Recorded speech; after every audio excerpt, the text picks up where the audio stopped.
आयशा कितनी उम्र है? यही 14। उन्होंने कलमा शहादत पढ़ा। मेरे दूसरे अजीज व अकारिब थे, मेरी वालदा थी, उनको बुलाया गया। तो वो आखिरी नज़र जो उन्होंने मुझे देखा, मैं वही नहीं बयान कर पा रहा। जो आखिरी नज़र थी, जब आखिरी दफ़ा उन्होंने मुझे देखा और आंखें बंद की, और वो जो आखिरी सांस थी, उन्हें लिए बहुत तकलीफ। मुझे ये लगता है कि जिना हॉस्पिटल की विसिनिटी में ना कोई मैगट से, कीड़ों से ब्रेस्ट कैंसर का इलाज करें, क्योंकि ऊपर नीचे मेरे पास एक पेशेंट आया जिसको कैंसर था और उसमें कीड़े थे, दूसरा आया, तीसरा आया, तो ये मेरी अजम्पशन है। यहाँ पे डॉक्टर्स का बिहेवियर भी ठीक नहीं है पेशेंट्स के साथ। डॉक्टर्स सुनते ही नहीं है, डॉक्टर समझते ही नहीं है, डॉक्टर इमोशनल कंडीशंस को ही नहीं समझते पेशेंट को। जब एक पेशेंट डॉक्टर के पास जाता है ना, तो वो मसीहा समझ के जाता है।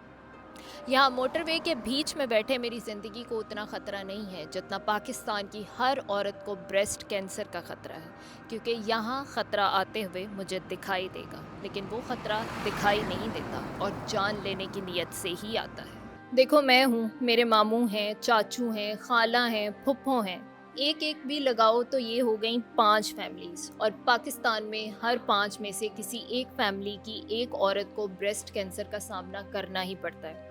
वो किसी की माँ भी हो सकती है, बहन भी हो सकती है, बेटी भी हो सकती है, बीवी भी हो सकती है।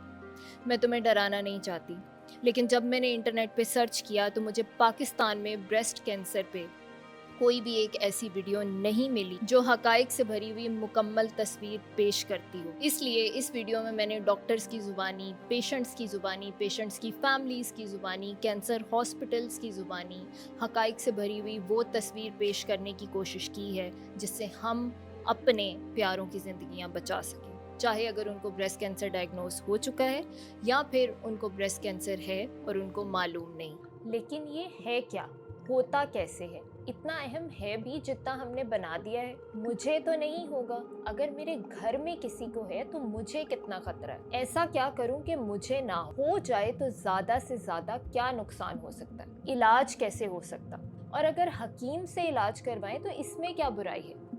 अब कैंसर होता क्या है? देखो, हमारा जिस्म खरबों खरबों खरबों सेल से मिलके बना होता है। सिर्फ एक बाल में ही करोड़ों सेल्स हो सकते हैं, और इन खरबों सेल्स में से हर एक का सेहतमंद होना ज़रूरी है।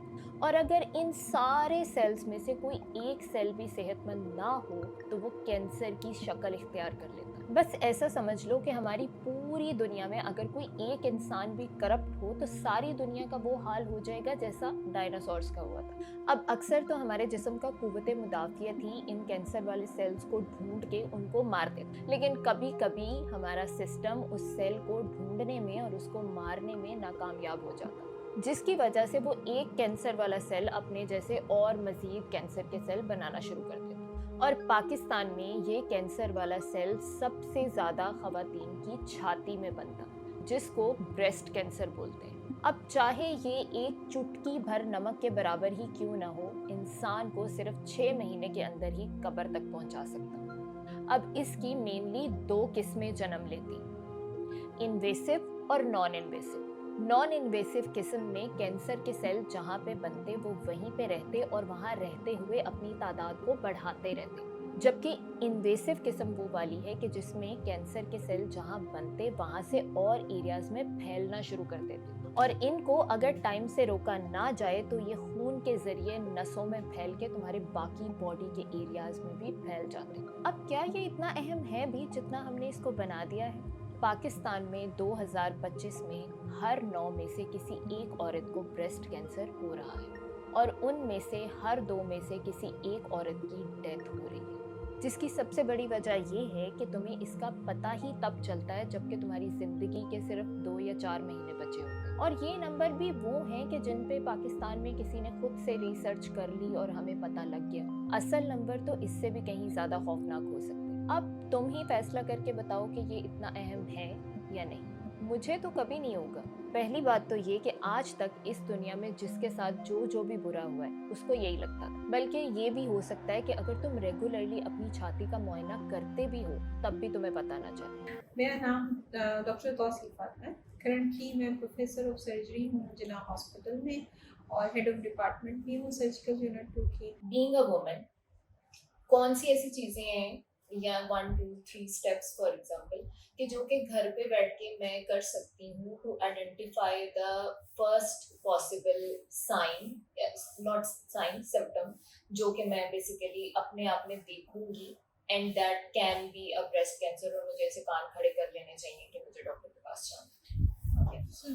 कैंसर का सबसे बड़ा मसला ये है कि ये पेनलेस होता है, दर्द नहीं होता, और हमारे यहाँ खासतौर पर हमारी सोसाइटी में मरीज उस चीज़ को बिल्कुल इग्नोर कर देता है जब उसको दर्द नहीं होता। सो आप एक सेल्फ एग्जामिनेशन है मगर वो बहुत फॉल्स होप भी दे देता है। ठीक है। लास्ट टाइम मेरे पास आपकी मेल केम और वो कह रही थी कि मैं इतने सालों से अपना सेल्फ एग्जामिनेशन कर रही हूँ मगर it was a this big tumour and it was cancer. तो उनको आइडेंटिफाई नहीं कर पाई बिकॉज देखिए ब्रेस्ट एग्जामिनेशन एक खास टेक्निक है, या तो आप डॉक्टर के पास जाएं और उनसे सेल्फ एग्जामिनेशन सीख लें और फिर तो ये प्रोटेक्टिव हो सकता है, मगर examination by a specialist is important. So because बाज़ औक़ात सिर्फ सेल्फ एग्जामिनेशन पे आप नहीं रह सकते।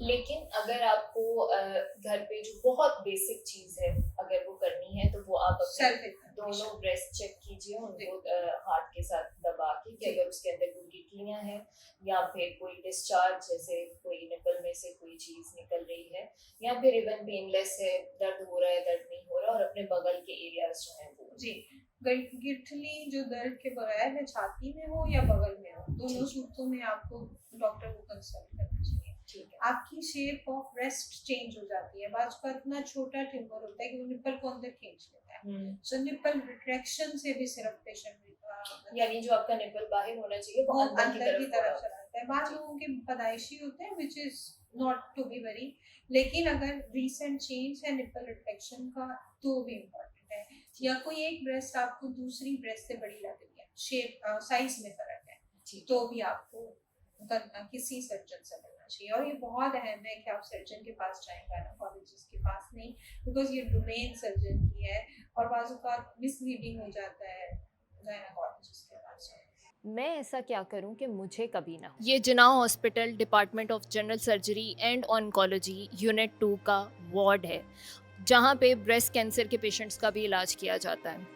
और यहाँ पे आज जो पेशेंट हमारे पास दाखिल हैं, अगर इनको ये बातें पता होती जो आपको अभी मैं इस वीडियो में बताने लगी हूँ तो शायद आज ये यहाँ दाखिल ना होते। ब्रेस्ट कैंसर की 2 मेन वजहें हैं, कंट्रोलेबल और अनकंट्रोलेबल। अनकंट्रोलेबल में 3 चीज़ें आती हैं, जेनेटिक्स, हार्मोनोरिसेप्टर्स और इम्यूनोरिसेप्टर्स। अब आसान भाषा में बताऊं तो जेनेटिक्स वो चीज़ें हैं जो तुम्हें तुम्हारे माँ बाप से मिली।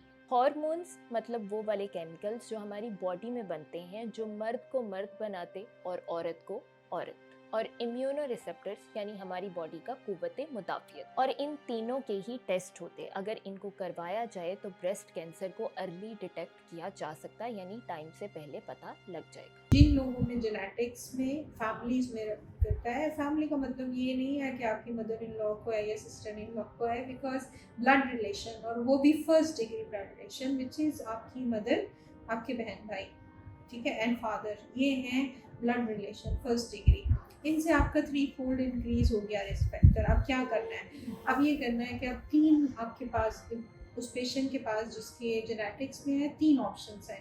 नंबर 1 कि वो कंटिन्यूसली स्क्रीनिंग प्रोग्राम में रहे और उसकी मॉनिटरिंग होती रहे ताकि अर्ली डिटेक्शन हो जाए और अर्ली ट्रीटमेंट हो जाए। या कीमो प्रिवेंशन है, जो हार्मोन की कुछ दवाइयाँ हैं, कीमो प्रिवेंशन में हम यूजुअली वो मेडिसिन देते हैं जो एंटी एस्ट्रोजन होती हैं और वो रिस्क को कम कर देती हैं।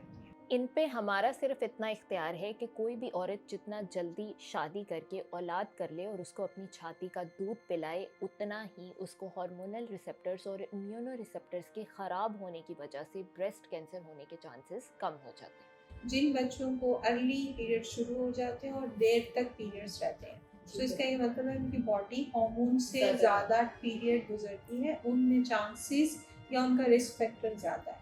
दूसरा, जो लेट प्रेगनेंसीज हैं वो भी एक रिस्क फैक्टर है। तीसरा, जो मदर फीडिंग है वो प्रोटेक्टिव है, यानी अगर आप अपने बच्चों को दूध पिलाते हैं तो वो प्रोटेक्टिव है। और अगर जेनेटिक्स के टेस्ट करवाने पे ब्रेस्ट कैंसर का चांस आता है तो सिर्फ वही रास्ता इख्तियार किया जा सकता है जो कि एंजेलिना जोली ने किया। बाइलेटरल प्रोफाइलेक्टिक मस्टेक्टमी है, जिस तरह एंजेलिना जोली ने कराया था। Yes. So, उनको she भी had- BRCA था। उनको ब्राका पॉजिटिव थी, तो उन्होंने अपने बच्चेदानी और दोनों तरफ की ब्रेस्ट रिमूव करा के रिकंस्ट्रक्शन कराई थी। So that's one example. तो that saved her actually। Yes, from having a cancer, primary prevention. उन्होंने मतलब एज अ परहेज के तौर पे प्रोफिलैक्सिस के तौर पे उसको हाँ। करवा लिया। कंट्रोलेबल चीज़ें 6 हैं जिन पे अमल करना बहुत ज़रूरी है क्योंकि ब्रेस्ट कैंसर उम्र देख के नहीं आता। कंट्रोलेबल चीज़ें हैं मोटापा, लेट शादी, औलाद को माँ की छाती का दूध ना पिलाना, गलत किस्म की खुराक, वर्जिश की कमी और रात को लेट तक जागना और सोना ना टाइम पे। और हम सबको ही पता है कि इन 6 चीज़ों को करने का सबसे बेहतरीन तरीका क्या है, लेकिन समझने की बात यह है कि इतनी बुनियादी चीज़ों की वजह से इतनी जानलेवा बीमारी हो सकती है। और अगर सिर्फ इन्हीं चीज़ों का ध्यान रखा जाए तो ब्रेस्ट कैंसर के साथ साथ उन बीमारियों से भी बचा जा सकता है जिनसे लोग अपने वक्त या उम्र से पहले ही गुजर जाते हैं, जैसे कि heart attack, sugar, blood pressure और कैंसर की बाकी किस्में। अगर तुम ये सोच रहे हो कि ये 6 चीज़ें तो वो नहीं जिनकी मुझे उम्मीद थी, बिल्कुल ठीक सोच रहे हो, क्योंकि इन 6 चीज़ों को निकाल के फिर सिर्फ टेस्ट कराना ही बाकी रह जाता। मेरे घर में अगर किसी को ब्रेस्ट कैंसर हो तो, तुम्हारी फैमिली में अगर किसी को ब्रेस्ट कैंसर होता तो तुम पहले से ही हाई रिस्क पर हो अपने जीन्स की वजह से और तुम्हें टेस्ट करवाने चाहिए। और अगर दूर दूर तक फैमिली में किसी को ब्रेस्ट कैंसर नहीं है तब भी कोई गारंटी नहीं है कि तुम्हें ब्रेस्ट कैंसर नहीं होगा। तो जो आपकी पहली मिसेस थी उनका नाम जान सकते हैं? जी, उनका नाम सादिया था जी जी। और यहीं की पाकपट्टी की रहने वाली थी। उनकी फैमिली में मदर या फादर या उनके सिबलिंग्स में किसी को या दूर किसी फैमिली में रिश्तेदार को ऐसा इशू रहा हो? दरअसल मैंने ये भी नोटिस किया था कि कहीं पे कोई उनका डीएनए में आ जाए या कोई विरासत में इस तरह का इशू है तो ये दूर दूर तक नहीं था। न उनकी वालदा, न उनके वालिद, न उनके दादा दादी, न उनके नाना नानी, न उनके अजीज़ो अकारिब, न उनके बहन भाई अभी भी हयात है। तो किसी को भी, किसी एक नॉट सिंगल वन, किसी को भी कैंसरस की भी कोई डिजीज नहीं था। शुगर भी उनकी जो है वो थी विरासत की, लेकिन कैंसर के हवाले से कोई चीज़ नहीं थी। अब इसका इलाज कैसे होगा और हकीम के पास जाने में कौन सी बुराई है? डॉक्टर्स तो जल्लाद हैं। यहाँ पे जो वे ऑफ ट्रीटमेंट है वो तो रह गई एक अलग बात। यहाँ पे डॉक्टर्स का बिहेवियर भी ठीक नहीं है पेशेंट्स के साथ। डॉक्टर्स सुनते ही नहीं है, डॉक्टर समझते ही नहीं है, डॉक्टर इमोशनल कंडीशंस को ही नहीं समझते पेशेंट को। जब एक पेशेंट डॉक्टर के पास जाता है ना तो वो मसीहा समझ के जाता है, उसके पास दूसरा कोई ऑप्शन नहीं होता। वो ये समझ रहा होता है कि ये डॉक्टर जिसके सामने मैं गया बैठा हूँ ये मेरी अल्लाह के बाद ये इंसान ये मेरी जिंदगी बचाए। लेकिन जो डॉक्टर्स हैं मैं उनसे माजरत खाऊं, शायद वो उनको पैसा ज़्यादा अजीज होता है तो वो उस लेवल पे नहीं पेशेंट को देखते जो इमोशनल अटैचमेंट होती है पेशेंट के साथ। इसके ऊपर आपका क्या कहना है कि पाकिस्तानी डॉक्टर्स आर रूड और वो जो है वो पेशेंट्स को ठीक से नहीं देखते और पैसे लूटते हैं? इसके ऊपर आपका क्या कहना है? मेरा ख्याल है कि no single size fits all वाली बात है। ठीक है। So I can not deny कि डॉक्टर रूड नहीं है। अनफॉर्चुनेटली जो हम जब इनको 5 साल पढ़ाते हैं उनमें से बहुत थोड़ा कंपोनेंट है जो हम इनकी कम्युनिकेशन स्किल पे डालते हैं, जो इनकी पर्सनैलिटी की बिल्ड होने पे एफर्ट की जाती है। हम इनको बहुत पढ़ाते हैं, 5 साल बड़ी बड़ी किताबें ये पढ़ते हैं, बहुत एग्ज़ाम देते हैं, मगर इंसान ये कैसे सीखता है कि मैंने कैसे बिहेव करना है? ये सीखता है इन्वायरमेंट से। So, जैसे मैं बिहेव कर रही हूँ so मेरे जो यूनिट के लोग हैं वो उससे इंस्पायर होकर बिहेव करेंगे। और कुछ चीज़ें आप मुंह से बोलते हैं, कुछ आप एक्शन से सिखा रहे होते हैं, कुछ आप डंडे से सिखा रहे होते हैं। So yes he is right कि हमारी बहुत सारे लोग हैं, मगर क्या सारे हैं? नहीं। क्या मेजॉरिटी हैं? तो I unfortunately agree with him, majority है। इनसेंसिटिव क्यों हो जाते हैं? यस, हम इनसेंसिटिव ना हो तो सर्वाइवल नहीं है। मतलब लाइक अगर मैं देखिए मैंने 10 पेशेंट देखे ना, एक का दर्द भी दिल में पार लूँ और दूसरे का भी, तीसरे का भी, तो 10वें तक I will be having pain of 10 patients. So I need to be insensitive and not emotionally attach to the patient, otherwise मेरी जजमेंट भी क्लाउड होगी. इसीलिए तो ये कहते हैं कि एक डॉक्टर अपने ब्लड रिलेशन का इलाज नहीं कर सकता, बिकॉज जब आप इमोशनली अटैच होते हैं तो आप डिसीजन ठीक नहीं करते. सो we should not be emotionally attached, but we should be empathetic. Yes. So we should be empathetic. जैसे हम पढ़ते थे 3rd ईयर में अपने बिहेवियरल साइंसेज में कि आपने जो है वो इमोशनल अटैचमेंट नहीं दिखानी है, बल्कि लेकिन एम्पैथी जो है, जो एक खिदमत खल्क है और जो लोगों के दर्द का जज्बा है, वो आपने ऐसे ही. ताकि आप उसके, और ये एक्चुअली में हेल्दी भी है ताकि आप एक पेशेंट को सही तरीके से ट्रीट कर सकें. बिल्कुल.